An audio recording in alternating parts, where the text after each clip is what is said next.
¡Viva la libertad, carajo! Gritan, ¡viva la libertad, carajo! Pero es solo la libertad del 1% más rico de la población mundial. El colectivismo y el postureo moral de la agenda woke se han chocado con la realidad y ya no tienen soluciones creíbles para ofrecer a los problemas reales del mundo. De hecho, nunca las tuvieron. Que ya no es la hora de los gobiernos, sino la hora de los pueblos. O levantamos la bandera de la vida, o nuestros pueblos se llenarán de cementerios. El Estado de Israel, que es el único país de Medio Oriente que defiende la democracia liberal. Netanyahu es un héroe para el 1% más rico de la humanidad, porque es capaz de mostrar que los pueblos se destruyen bajo las bombas. Para aquellos que no lo saben, yo no soy político, soy un economista liberal libertario. Mi hija, Antonella Petro, me acaba de mandar un párrafo con el que ella quiere que empiece mi discurso, así que con el respeto de ustedes voy a leerlo. Es el párrafo de una niña de 15, 16 años y dice así: hoy estoy orgulloso de presentarme ante ustedes como el presidente del corazón de la tierra. Así es como nuestros indígenas de la Sierra Nevada denominaron a mi hermoso país. Geográficamente hablando, tiene sentido que nosotros seamos el corazón del mundo. Sin embargo, si somos el corazón, tenemos que dar el ejemplo de unidad, de paz total y de preservación de la naturaleza. Si el corazón funciona, es un gran avance. Sin embargo, todas las otras partes del cuerpo son importantes. Si una falla, el resto también lo hará. Por eso es que desde el corazón de la tierra invitamos a todos los países a hacer un acto de conciencia, dejar a un lado la codicia que está matando al ser humano y a la madre tierra y dar un paso hacia la paz total. Hasta ahí, mi hija, cumplo sus órdenes. Y sigo.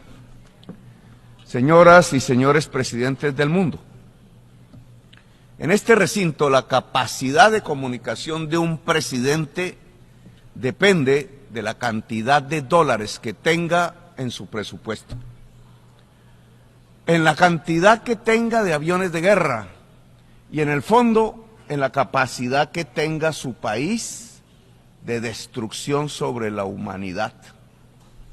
El poder de un país en el mundo ya no se ejerce por el tipo de sistema económico o político o de ideas que irradie, sino por el poder de destruir la vida de la humanidad. Los que no tenemos ese poder de destrucción, al contrario, los que tenemos el poder de sostener la vida en el planeta, hablamos sin mucha atención prestada y muchas veces quizás solo para nuestros propios pueblos. Por eso no nos escuchan cuando votamos que se detenga el genocidio en Gaza. Aunque seamos la mayoría de los presidentes del mundo y representantes de la mayor parte de la humanidad, no nos escucha una minoría de presidentes que pueden detener el bombardeo. Es decir, no nos escuchan los presidentes de los países que pueden destruir la humanidad. Si pedimos que se cambie la deuda por acción climática, no nos escuchan las minorías poderosas. Si pedimos que dejen las guerras para concentrarnos en la transformación rápida de la economía del mundo para poder salvar la vida y la especie humana, tampoco nos escuchan. Es el poder de destrucción de la vida lo que da volumen a la voz en el recinto de las Naciones Unidas y congrega a la mayoría de sus representantes y delegados. No se escucha la voz de las naciones y pedimos unir el esfuerzo humano en pos de la existencia. Aquí hablamos, pero no se nos escucha. Sin embargo, quizá ya no hablamos para que nos escuchen y dialoguemos con los presidentes del poder mundial, sino para que escuchen los pueblos del mundo. Hoy las cosas están peores que hace un año. Se han quemado 11 millones de hectáreas en la selva amazónica en tan solo un mes por el calentamiento global y la crisis climática. Los científicos dijeron que si se quemaba la selva del Amazonas, llegábamos al punto de no retorno climático, donde las decisiones humanas para detener el colapso ya serán inocuas. Pues bien, la selva amazónica se está quemando.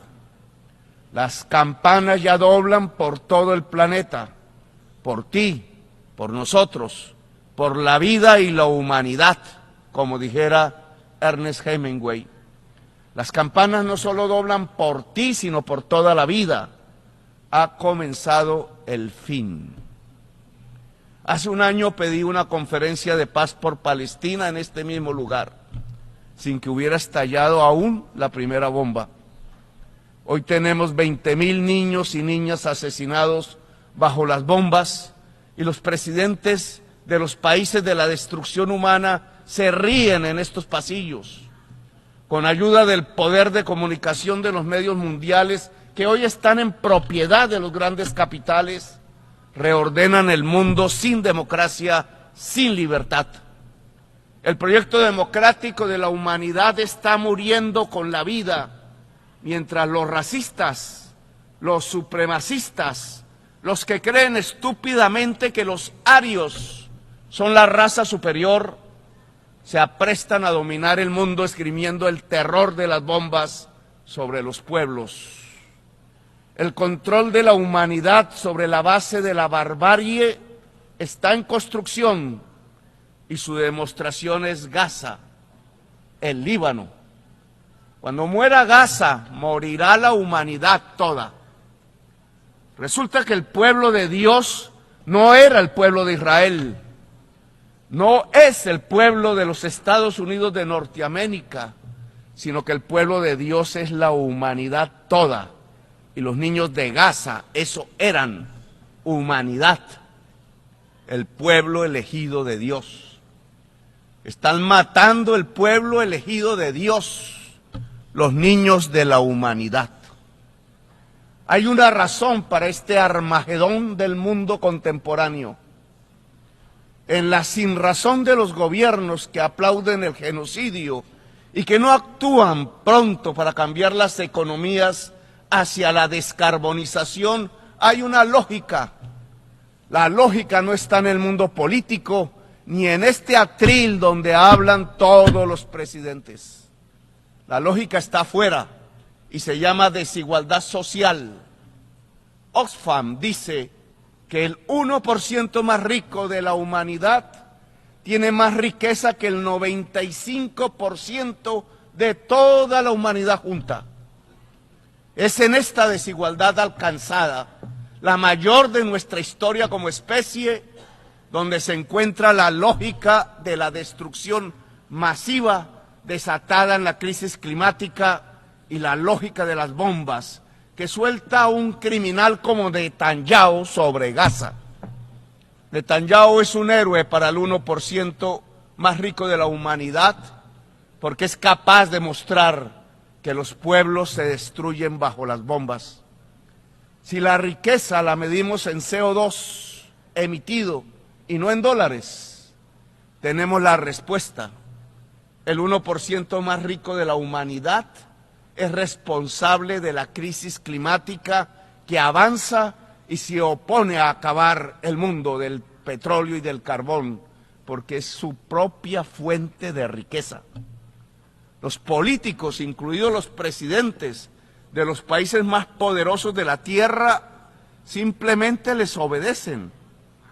Ellos pagan las campañas. Ellos son los dueños de los medios de comunicación. Ellos son los que ocultan la verdad de la ciencia, como en la película No mires arriba. Ellos son los que dicen qué se piensa, qué se dice y que debe ser prohibido y silenciado. En su poder de prohibición y censura gritan ¡viva la libertad, carajo! Pero es solo la libertad del 1% más rico de la población mundial, que en su sentir mercantil y libre nos lleva a la destrucción de la atmósfera y de la vida. El libre mercado no era la libertad, como decían, sino la maximización de la muerte. Ese 1% más rico de la humanidad, la poderosa oligarquía global, es la que permite que se tiren bombas a las mujeres, ancianos y niños de Gaza, del Líbano o de Sudán. O se bloqueen económicamente los países rebeldes que no encajan en su dominio, como Cuba o como Venezuela, porque necesitan mostrar su poder de destrucción al 99% restante de la humanidad para que los dejen seguir dirigiendo el poder del mundo y apropiándose y acumulando cada vez más su riqueza. La oligarquía global lleva a la humanidad a su propia extinción y es para allá. Y la política le rinde pleitesía abandonando por completo la idea de la libertad y del poder de los pueblos, la idea de la democracia. La pregunta que hay que hacer desde esta tribuna es si los pueblos lo permitirán. Ya no hay más tiempo. Los gobiernos son incapaces de detener la extinción de la vida. Hoy hay que escoger si es la vida o es la codicia, si es la humanidad o es el capital. No puedo más que decirle a los pueblos del mundo desde la voz débil de un país sin armas de destrucción masiva, sin dólares, pero hermoso por su diversidad natural y cultural, el país de la belleza y las mariposas de todos los colores, que ya no es la hora de los gobiernos, sino la hora de los pueblos. El tiempo ya se acabó. O levantamos la bandera de la vida, o nuestros pueblos se llenarán de cementerios, como nos lo mostró la epidemia. Es la hora de los pueblos y hay que actuar localmente y concertar mundialmente. El capital fósil puede seguir. El capital fósil no puede seguir. Los pueblos deben detenerlo. El veneno arrojado en la atmósfera es fatal y las chimeneas que lo emiten deben detenerse. Cada rincón del mundo puede ser una batalla contra esas chimeneas. Hace un siglo se levantaba una bandera roja en manos de las multitudes obreras, hablando de una revolución contra el capital. Ese mundo se acabó. Perdido en el gigantismo de los estados y la ausencia de la libertad, la bandera roja no encontró su lugar en la historia de la humanidad. Pero hoy, con más razón, ya no para defender una clase, un sistema de ideas, sino para defender la vida colectiva, se necesita de nuevo la bandera levantada, quizás ya no roja, sino de todos los colores, una bandera de toda la humanidad para defender su propia existencia en el planeta. Quizás la palabra socialismo hoy tiene una nueva significación. Los cerebros, que son la base verdadera del trabajo, hoy están más conectados que nunca. Hoy el saber humano es más colectivo que nunca. Ayudarnos siempre fue la magia que nos permitió sobrevivir durante 1 millón de años en este planeta. Los individuos solos son débiles y terminan en manos del fentanilo, la droga de la muerte, de la derrota humana. Las personas somos fuertes si nos ayudamos, y esta ayuda alcanza la escala planetaria. La ayuda mutua, la construcción colectiva del saber, la humanidad como nuevo sujeto político es la base de una nueva significación del socialismo. Somos lo más avanzado de la vida inteligente. Debe defenderse la vida inteligente y defender las otras vidas de una oligarquía global que la ataca. Una nueva riqueza debe construirse, ya no basada en el petróleo, sino en la intensidad, en el trabajo creador y libre que permite la altísima productividad alcanzada ahora, incluida la inteligencia artificial, a la que hay que controlar desde un poder público mundial. La productividad permite el tiempo libre y creador, la juntura en red de los cerebros humanos, la mayor potencia jamás alcanzada, y esta red neural de la humanidad es la que puede permitirnos vencer con la bandera levantada, la bandera de la vida. Ya no le hablo a Biden, a Macron, a Scholz, o a Xi Jinping, o a Putin. De la China recojo su idea de un diálogo entre civilizaciones. De Europa su proyecto de pacto social. De Estados Unidos su amor a la democracia original de sus padres fundadores. De Sudamérica su diversidad huracanada, su jinete abanderado, su Simón Bolívar. Del África sus tambores que llaman a comunicarnos con los espíritus de la naturaleza. De Jesús, la idea del amor universal, su juntura de la luz con la vida. De esas fuentes civilizatorias y más que están en todos los pueblos del mundo, debemos tomar las fuerzas de la mayor batalla por la vida de la historia humana. Esa batalla indudablemente es una revolución mundial. Necesitamos construir el mayor ejército de todos los tiempos, compuesto de guerreros y guerreras de la vida. El ejército de la vida no tendrá las armas de la oligarquía global, no tendrá armas nucleares, no competirá por armas, ni tendrá los dineros a manos llenas de los bancos, ni el poder de destrozar los niños en los genocidios de la oligarquía, pero tendrá el mayor poder de todos, el poder de una humanidad unida que no se dejará quitar su existencia en el planeta. Solo hay un punto de vida infinitesimal en millones de años luz alrededor del universo y se llama Tierra, y en ella hay una vida superior, que es la vida inteligente, la humanidad. No podemos dejar apagar esa perla del universo. Sin la vida, solo la oscuridad inerte dominaría, y es esa oscuridad inerte la que llena el corazón y el alma de la oligarquía global y sus ídolos de barro. Le corresponde a la humanidad dar la batalla. Es la hora de los pueblos. Si los gobiernos no pudieron, como aquí se demuestra, y decidieron jugar con bombas y guerras sin sentidos y matar niños y niñas, juegos de poder, entonces es la hora de tomar la solución de los grandes problemas de la humanidad en las manos de la misma gente, de la gente sencilla de la humanidad. En lugar de dirigirnos a gobernantes insensibles, dirijámonos a nosotros, el común. Dirijámonos a los pueblos para concertar las acciones comunes, las demostraciones de otro poder democrático.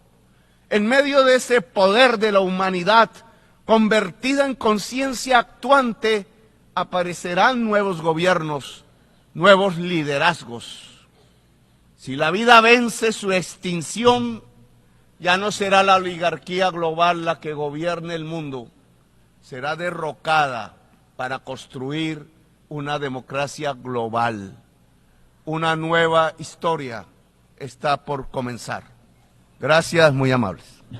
Para aquellos que no lo saben, yo no soy político, soy un economista liberal libertario, que jamás tuvo la ambición de hacer política y que fue honrado con el cargo de presidente de la República Argentina frente al fracaso estrepitoso de más de un siglo de políticas colectivistas que destruyeron nuestro país. Este es mi primer discurso frente a la Asamblea General de las Naciones Unidas y quiero aprovechar para, con humildad, alertar a las distintas naciones del mundo sobre el camino que están transitando hace décadas y sobre el peligro que implica que esta organización fracase en cumplir su misión original. No vengo aquí a decirle al mundo lo que tiene que hacer. Vengo aquí a decirle al mundo, por un lado, lo que va a ocurrir si las Naciones Unidas continúan promoviendo las políticas colectivistas que vienen promoviendo bajo el mandato de la Agenda 2030, y por el otro, cuáles son los valores que la nueva Argentina defiende. Quiero, sí, comenzar dando crédito cuando el crédito corresponde. La Organización de Naciones Unidas nace del horror de la guerra más cruenta de la historia global, con el objetivo principal de que nunca volviera a ocurrir. Para ello, la organización grabó en piedra sus principios fundamentales en la Declaración Universal de Derechos Humanos. Ahí se consignó un acuerdo básico en torno a una máxima, que todos los seres humanos nacen libres e iguales en dignidad y derechos. Bajo la tutela de esta organización y la adopción de estas ideas, durante los últimos 70 años la humanidad vivió en periodo de paz global más largo de la historia, que coincidió también con el periodo de mayor crecimiento económico de la historia. Se creó un foro internacional donde las naciones pudieran dirimir sus conflictos a través de la cooperación, en vez de recurrir instantáneamente a las armas, y se logró algo impensado: sentar de manera permanente a las 5 potencias más grandes del mundo en una misma mesa, cada una con el mismo poder de veto, a pesar de tener intereses totalmente contrapuestos. Todo esto no hizo que el flagelo de la guerra desapareciera, pero se logró por ahora que ningún conflicto escalara a proporciones mundiales. El resultado fue que pasamos de tener 2 guerras mundiales en menos de 40 años, que en conjunto se cobraron más de 120 millones de vidas, a tener 70 años consecutivos de relativa paz y estabilidad global, bajo el manto de un orden que permitió al mundo entero integrarse comercialmente, competir y prosperar. Porque donde entra el comercio no entran las balas, decía Bastiat. Porque el comercio garantiza la paz, la libertad garantiza el comercio y la igualdad ante la ley garantiza la libertad. Se cumplió, en definitiva, lo que consignó el profeta Isaías y se lee en el parque cruzando la calle. Dios juzgará entre las naciones y arbitrará por los muchos pueblos. Forjarán sus espadas en rejas de arado y sus lanzas en podadoras. Nación no tomará espada contra nación, nunca más conocerán la guerra. Esto es lo que ha ocurrido mayormente bajo la tutela de las Naciones Unidas en sus primeras décadas. Y por eso, desde esta perspectiva, estamos hablando de un éxito destacable en la historia de las naciones que no puede ser soslayado. Ahora bien, en algún momento, y como suele ocurrir con la mayoría de las estructuras burocráticas que los hombres creamos, esta organización dejó de velar por los principios esbozados en su declaración fundante y comenzó a mutar. Una organización que había sido pensada esencialmente como un escudo para proteger el reino de los hombres, se transformó en un leviatán de múltiples tentáculos que pretende decidir no solo qué debe hacer cada Estado-nación, sino también cómo deben vivir todos los ciudadanos del mundo. Así es como pasamos de una organización que perseguía la paz a una organización que le impone una agenda ideológica a sus miembros sobre un sinfín de temas que hacen a la vida del hombre en sociedad. El modelo de Naciones Unidas, que había sido exitoso, cuyo origen podemos rastrear en las ideas del presidente Wilson, que hablaba de la sociedad de paz sin victoria y que se fundaba en la cooperación de los Estados-nación, ha sido abandonado. Ha sido reemplazado por un modelo de gobierno supranacional de burócratas internacionales que pretenden imponerle a los ciudadanos del mundo un modo de vida determinado. Lo que se está discutiendo esta semana aquí en Nueva York, en la Cumbre del Futuro, no es otra cosa que la profundización de ese rumbo trágico que esta institución ha adoptado. La profundización de un modelo que, en palabras del propio secretario de las Naciones Unidas, exige definir un nuevo contrato social a escala global, redoblando los compromisos de la Agenda 2030. Quiero ser claro en la posición de la Agenda Argentina. La Agenda 2030, aunque bien intencionada en sus metas, no es otra cosa que un programa de gobierno supranacional de corte socialista, que pretende resolver los problemas de la modernidad con soluciones que atentan contra la soberanía de los Estados-nación y violentan el derecho a la vida, a la libertad y a la propiedad de las personas. Es una agenda que pretende solucionar la pobreza, la desigualdad y la discriminación con legislación que lo único que hace es profundizarla. Porque la historia del mundo demuestra que la única manera de garantizar la prosperidad es limitando el poder del monarca, garantizando la igualdad ante la ley y defendiendo el derecho a la vida, a la libertad y a la propiedad de los individuos. Ha sido precisamente la adopción de esa agenda que obedece a intereses privilegiados y el abandono de los principios esbozados en la Declaración Universal de Derechos Humanos de las Naciones Unidas lo que tergiversó el rol de esta institución y la puso en una senda equivocada. Así, hemos visto cómo una organización que nació para defender los derechos del hombre ha sido una de las principales propulsoras de la violación sistemática de la libertad, como por ejemplo con las cuarentenas a nivel global durante el año 2020 y que debería ser considerado un delito de lesa humanidad. En esta misma casa, que dice defender los derechos humanos, han permitido el ingreso al Consejo de Derechos Humanos a dictaduras sangrientas como la de Cuba y Venezuela sin el más mínimo reproche. En esta misma casa, que dice defender los derechos de las mujeres, permite el ingreso al Comité para la Eliminación de la Discriminación contra la Mujer a países que castigan a sus mujeres por mostrar la piel. En esta misma casa, sistemáticamente, se ha votado en contra del Estado de Israel, que es el único país de Medio Oriente que defiende la democracia liberal, mientras se ha demostrado en simultáneo una incapacidad total de responder al flagelo del terrorismo. En el plano económico, se han promovido políticas colectivistas que atentan contra el crecimiento económico, violentan los derechos de propiedad y entorpecen el proceso económico natural, llegando a impedirle a los países más postergados del mundo gozar libremente de sus propios recursos para salir adelante. Regulaciones y prohibiciones impulsadas precisamente por los países que se desarrollaron gracias a hacer lo mismo que hoy condenan. Se ha promovido además una relación tóxica entre las políticas de gobernanza global y los organismos de crédito internacional, exigiéndole a los países más relegados que comprometan recursos que no tienen en programas que no necesitan, convirtiéndolo en deudores perpetuos para promover la agenda de las élites globales. Tampoco ha ayudado el tutelaje del Foro Económico Mundial, donde se promueven políticas ridículas con anteojeras maltusianas, como las políticas de emisión cero, que dañan sobre todo a los países pobres, a las políticas vinculadas a los derechos sexuales y reproductivos, cuando la tasa de natalidad de los países occidentales se está desplomando, anunciando un futuro sombrío para todos. Tampoco la organización ha cumplido satisfactoriamente su misión de defender la soberanía territorial de sus integrantes, como sabemos los argentinos de primera mano en la relación con las Islas Malvinas. Y llegamos incluso a una situación en la que el Consejo de Seguridad, que es el órgano más importante de esta casa, se ha desnaturalizado, porque el veto de sus integrantes permanentes se empezó a utilizar en defensa de los intereses particulares de algunos.